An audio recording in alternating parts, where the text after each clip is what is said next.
Good afternoon and welcome to this week's issue of Print21. My name is Wayne Robinson, editor of Print21. This week, a huge week in print, not as normal but not quite as normal. It's big news this week.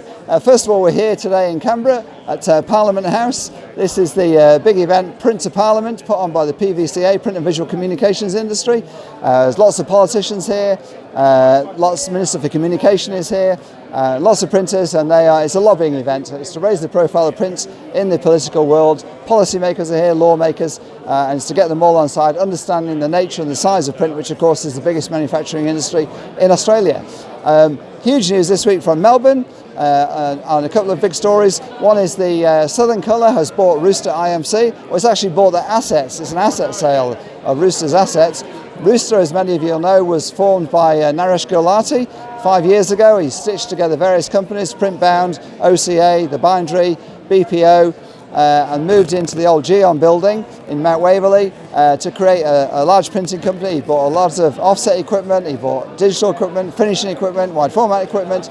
But Naresh's 5-year experiment with print is over.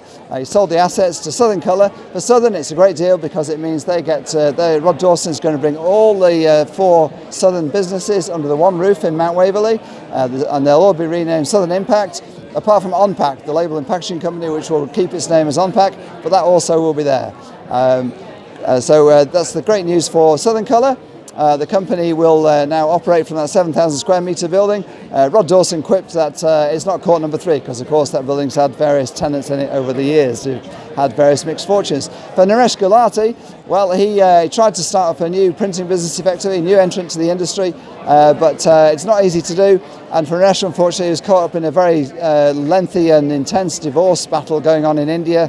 His ex-wife was wanting $10,000 a month, kids wanting $4,000 a month each, but that took several years or much effort of his time, and so it's the end for Rooster IMC. Also in the news this week, equally big news, the 2 big publishers in the country, Bauer Media, 33% of the industry, of the publishing industry, 22% Pacific Media. Bauer is going to buy Pacific. That will give them a combined 55% of all magazines in the country. The interesting story here for print, of course, is that Bauer is printed by Ovato, Pacific, that's printed by Ive. Should the new Bauer, with its now 55% of the market, decide to go with one of those printers, that would be tough news for the other. Obviously it won't be fatal because they print far more than magazines, but it would be a blow to them. But of course, many think that actually Bauer will keep the 2 suppliers to keep price pressure on and to keep alternate supplies. Also this news in the industry, great news from Memento Pro has just won the what can be called the World Printer of the Year, the US Benny.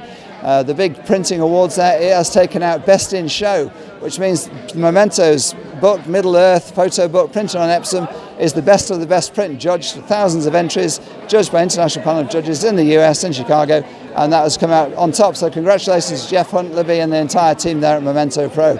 Not such good news from Census. Census Direct, the mailing house. It was AP Mailing, Mark Mina's house. He sold it to Geon, bought it back, renamed it Census Direct. 3 years ago, tried to trademark that. Census, so his name was Census, S-E-N-S-E-S, Direct. Census, the big Yellow Pages, White Pages owner, took him to court, or there was a court battle, went on 3 years later. Cost Mark apparently 1.4 million, and unfortunately Census Direct is no more. It's in liquidation, although there are a couple of other companies operating from there. That's it for this week's issue of Print21.